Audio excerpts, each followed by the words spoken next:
નમસ્કાર વિદ્યાર્થી મિત્રો, આપણે ધોરણ 12 જીવ વિજ્ઞાન પ્રકરણ 1ની અંદર છેલ્લા પીરિયડની અંદર પ્રસ્તાવનાની વાત કરેલી હતી અને અલિંગી પ્રજનનની પ્રસ્તાવનાની પણ આપણે થોડી ઘણી ચર્ચા કરેલી હતી. આ પીરિયડની અંદર હવે આપણે આગળની વાત કરીએ છીએ. તો અલિંગી પ્રજનન એક કોષીય સજીવોમાં સામાન્ય છે. એક કોષીય સજીવોની અંદર તો અલિંગી પ્રજનન જ થાય મોટે ભાગે. એની અંદર લિંગી પ્રજનન થવાની કોઈ શક્યતાઓ સંભાવનાઓ બહુ છે જ નહીં એમ કહું તો. કારણ કે લિંગી પ્રજનન ક્યારે થશે? જ્યારે ગેમેટ્સ ઉત્પન્ન થશે. ગેમેટ્સ એટલે જન્યુઓ ઉત્પન્ન થશે ત્યારે. પણ એની અંદર જન્યુઓ ઉત્પન્ન થવાની સંભાવનાઓ નહીવત છે. માટે એની અંદર લિંગી પ્રજનન નહીં થાય. અલિંગી પ્રજનન સામાન્ય છે. અને સરળ કક્ષાનું આયોજન ધરાવતી વનસ્પતિઓ તેમજ પ્રાણીઓમાં પણ ઘણા બધા પ્રાણીઓની અંદર ઘણી બધી વનસ્પતિઓ એવી છે કે જેની અંદર પણ અલિંગી પ્રજનન આપણને થતું જોવા મળે છે. હવે અલિંગી પ્રજનન વનસ્પતિઓની અંદર જે થાય છે એને મોટે ભાગે આપણે વાનસ્પતિક પ્રજનન તરીકે પણ ઓળખીએ છીએ. સામાન્ય છે. પ્રોટિસ્ટા અને મોનેરા. પ્રોટિસ્ટા અને મોનેરા યાદ કરો, ધોરણ 11ની અંદર આપણે 5 સૃષ્ટિ વિટેકરની 5 સૃષ્ટિ વર્ગીકરણ પદ્ધતિ ભણી હતી. એ 5 સૃષ્ટિ વર્ગીકરણની અંદર પહેલું હતું મોનેરા, બીજું હતું પ્રોટિસ્ટા. તો એ મોનેરા અને પ્રોટિસ્ટા સજીવ કે પિતૃકોષ સમવિભાજનથી વિભાજન પામીને 2 કોષ સર્જે છે. એટલે દાખલા તરીકે આપણે અમીબાની વાત કરીએ તો આ અમીબા છે. તો અમીબાની અંદર છે એ સમવિભાજન થઈ અને આમાંથી બીજા 2 અમીબા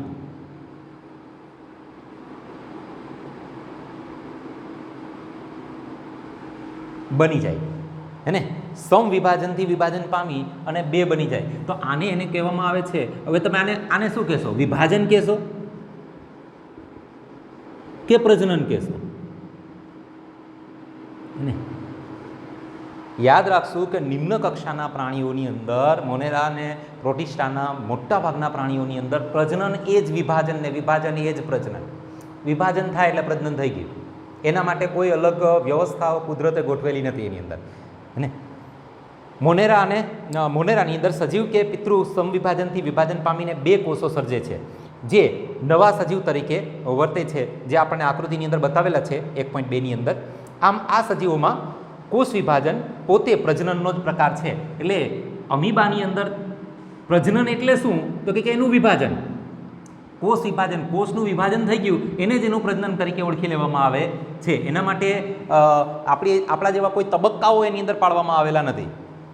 આમ આ સજીવોમાં કોષ વિભાજન પોતે પ્રજનનનો પ્રકાર છે. ઘણા એક કોષીય સજીવોમાં દ્વિભાજન, બાઇનરી ફ્યુઝન એટલે દ્વિભાજન, આને દ્વિભાજન કહેવાય. એકમાંથી 2 બની જવા, દ્વિભાજન. એ જ રીતે આપણી પાસે જો ટેક્સ્ટબુકની અંદર આ પણ દ્વિભાજન છે, આ પણ દ્વિભાજન છે. આ જે છે એ ઈસ્ટની અંદર દ્વિભાજન છે અને આ જે છે એ અમીબાની અંદર દ્વિભાજન છે. હવે ઈસ્ટની અંદર કલિકા સર્જન થઈ અને 2 કલિકા એક કોષમાંથી 2 કોષ બની જશે. જ્યારે આની અંદર છે એ 2 ટુકડા થશે, એના પોતાના જ સમવિભાજન થશે અને 2 ભાગ બની જશે. એના 1 અને 2 એ રીતે 2 સજીવ બની જશે. અહીંયા કલિકા થશે, પરંતુ આમાં કેવું થશે? આ એક મોટું થશે, આ નીચેનો ભાગ આ પિતૃકોષ છે, આ પિતૃકોષ મોટો રહેશે અને જે કલિકા છે એ નાનું રહેશે. માટે આને આપણે અસમ વિભાજનમાં લેશું અને આને આપણે સમવિભાજનમાં લેશું. સમવિભાજન શું કામે? કારણ કે બંનેની અંદર 2 કોષ સરખા બનશે લગભગ. જ્યારે આની અંદર એક કોષ મોટો રહેશે, એક કોષ નાનો રહેશે. માટે આને આપણે અસમ વિભાજન અને આને આપણે સમવિભાજનની અંદર ગણતરી કરશું. જોઈએ, દ્વિભાજન દ્વારા પ્રજનન કરે છે જેમાં 2 કોષો અર્ધભાગમાં વિભાજિત થાય છે. અર્ધભાગ એટલે આ એકમાંથી 2 બની જાય છે એ રીતે કહેવા માંગે છે. અને દરેક ભાગ ઝડપથી વૃદ્ધિ પામી અને પુખ્ત બને છે. પહેલાં આમાંથી આ 2 બને એટલે આને બાળ અમીબા કહેવાય, બાળ અમીબા. પછી આ બાળ અમીબા છે એ તાત્કાલિક પુખ્ત બને છે. દાખલા તરીકે અમીબા અને પેરામેશિયમની અંદર પણ આપણને આવું જ થતું જોવા મળે છે. જ્યારે ઈસ્ટમાં આપણે હમણાં આકૃતિ જોઈ, ઈસ્ટની અંદર ઈસ્ટમાં વિભાજન અસમ હોય છે. અસમ શા માટે શબ્દ વાપરેલો છે? જુઓ, કારણ કે એક નાનો કોષ એક મોટો કોષ બને છે, માટે એને અસમ કીધું આપણે. આને આપણે સમવિભાજન કીધું, આને અસમ કીધું. અને નાની કલિકાઓ બર્ડ જે ઉપર તમને દેખાતી હતી, આ ઈસ્ટનો કોષ અને આ જે છે આને કલિકા કહેવાય. અંગ્રેજીમાં જેને આપણે બર્ડ કહીએ છીએ. આ પિતૃકોષ અને નાની કલિકાઓ બર્ડ સર્જે છે, જે પ્રારંભમાં પિતૃકોષ સાથે જોડાયેલી હોય છે અને કલિકાઓ છેવટે છૂટી પડી અને નવી ઈસ્ટ એટલે કે સજીવ કોષ આ અહીંથી છૂટી પડી જાય અને પછી આમાંથી નવો પુખ્ત ઈસ્ટ બને છે, જે અહીંયા આપણને બતાવેલી છે કલિકા, બર્ડ અને આ અમીબામાં દ્વિભાજન. એ ઉપરાંત બીજા પણ ઘણા બધા અલિંગી પ્રજનન આપણને અહીંયા બતાવવામાં આવેલા છે. દાખલા તરીકે આ એક લીલ છે જેનું નામ છે ક્લેમિડોમોનાસ. યાદ રાખશું, ક્લેમિડોમોનાસ.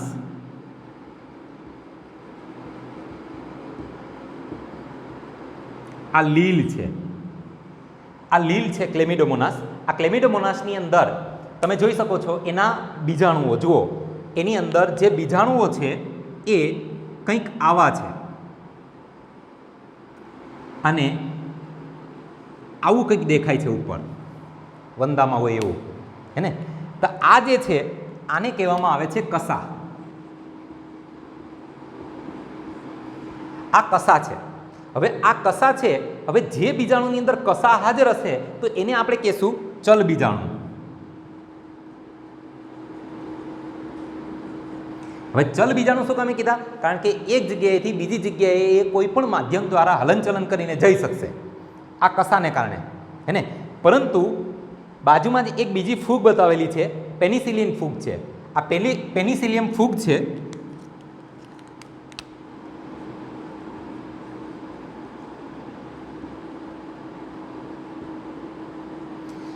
એના બીજાણુઓ જુઓ, જો ઉપર તમને ધાનીની ઉપર બીજાણુઓ આપણને સ્પષ્ટ દેખાય છે. આ બીજાણુઓ છે એની ઉપર કોઈ પણ પ્રકારની કસા નથી. કસા નથી એટલે એ કેવા છે? અચલ છે. અચલ માટે આપણી પાસે બીજું પણ એક નામ છે કણી બીજાણુ.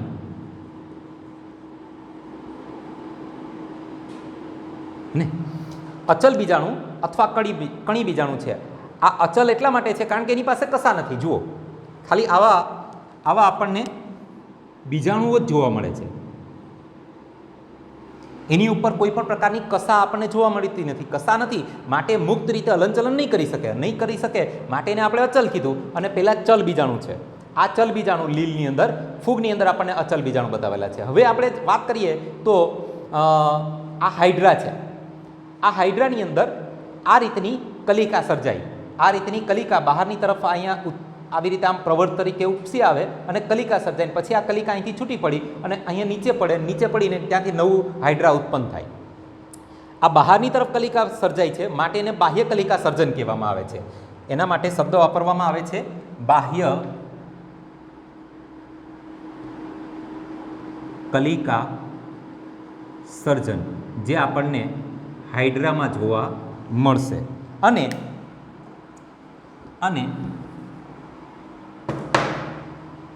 એની બાજુની અંદર જ સ્પોન્જિલા વાદળી બતાવવામાં આવેલી છે આ, હે ને? અને એની અંદર જે કલિકા આવી બની છે, કલિકા એ અંદરની તરફ બતાવેલી છે. અંદરની તરફ છે માટે એના માટે શબ્દ વાપરવામાં આવે છે અંતઃકલિકા સર્જન.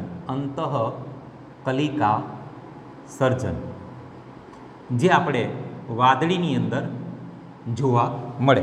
અંતઃકલિકા સર્જન માટે ખાસ એક આપણે ધોરણ 11માની અંદર એક શબ્દ વાપરતા હતા. એ શબ્દ આપણે યાદ રાખવાનો છે અંતઃકલિકા સર્જન માટે.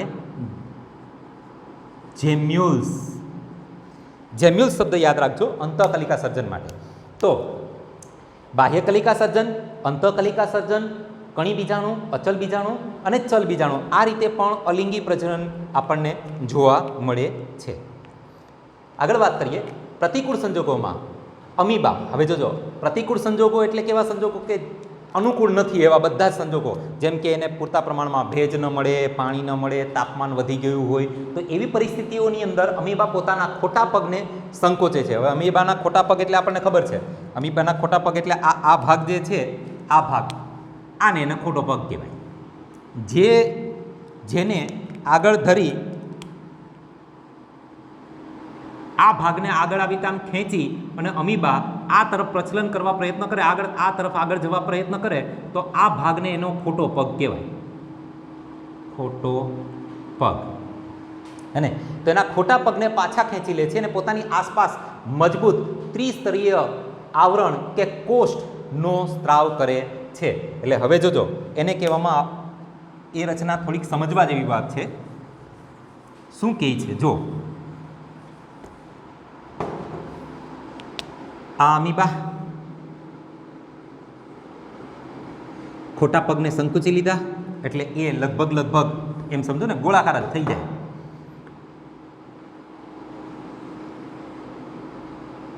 અને એની આસપાસ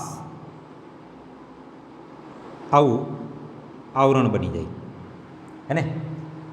કોષ્ઠનો સ્ત્રાવ કરે છે. સ્ત્રાવ કરવું એટલે ઉત્પન્ન કરવું. આ સ્ત્રાવ કરી અને આ જગ્યા ઉપર એનું જમાવટ થવા લાગશે અને આ ક્રિયાને કહેવામાં આવે છે કોષ્ઠન. અમીબાની અંદર કોષ્ઠન થાય, કોષ્ઠન કહે છે. અને જ્યારે અનુકૂળ પરિસ્થિતિ પ્રાપ્ત થાય ત્યારે તે કોષ્ઠન પામેલા અમીબા બહુભાજન પામે છે.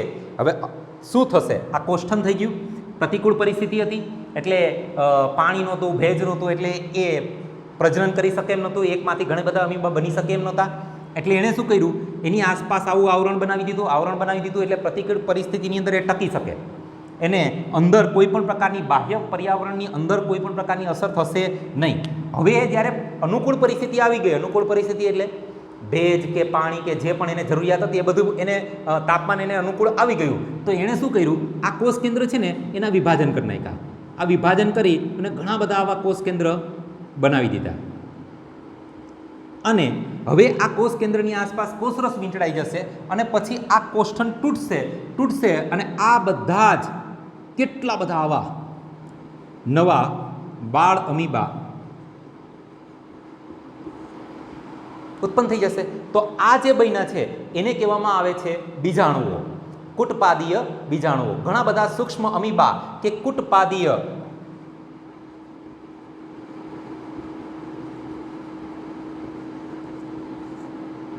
હવે ફરી પાછા અહીં એક શબ્દ આવ્યો. કયો શબ્દ? કૂટ. કૂટ એટલે આપણને ખબર છે ખોટું.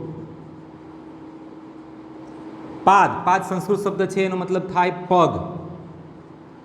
ખોટા પગવાળા બીજાણુ, કુટપાદીય બીજાણુઓ હે ને. સ્યુડોપોડિયોસ્પોર એને ઇંગ્લિશની અંદર કહેવામાં આવે છે કુટપાદીય બીજાણુ. એટલે ખોટા પગવાળા બીજાણુઓ સર્જે છે. આવા કેટલા બધા બીજાણુઓ સર્જી નાખશે અને કોષ્ઠની દિવાલ તૂટે છે અને બીજાણુઓ આસપાસના માધ્યમમાં મુક્ત થઈ અને અમીબા તરીકે વૃદ્ધિ પામે છે. આ ક્રિયાને બીજાણુ નિર્માણ તરીકે ઓળખવામાં આવે છે. એટલે આ થઈ ગયું એના પછીની બીજાણુ નિર્માણ.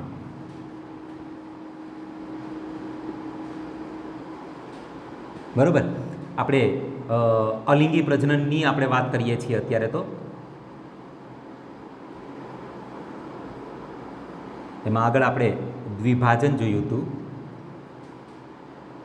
પછી બાહ્ય કલિકા સર્જન, અંતઃકલિકા સર્જન અને આ અમીબાની અંદર બીજાણુ નિર્માણ. બીજાણુ નિર્માણ આ રીતે થાય છે. ક્લિયર? તો એટલી ચર્ચા આપણે આ પીરિયડની અંદર કરીએ બીજાણુ નિર્માણ. વધુ ચર્ચા આપણે નેક્સ્ટ પીરિયડની અંદર કરશું.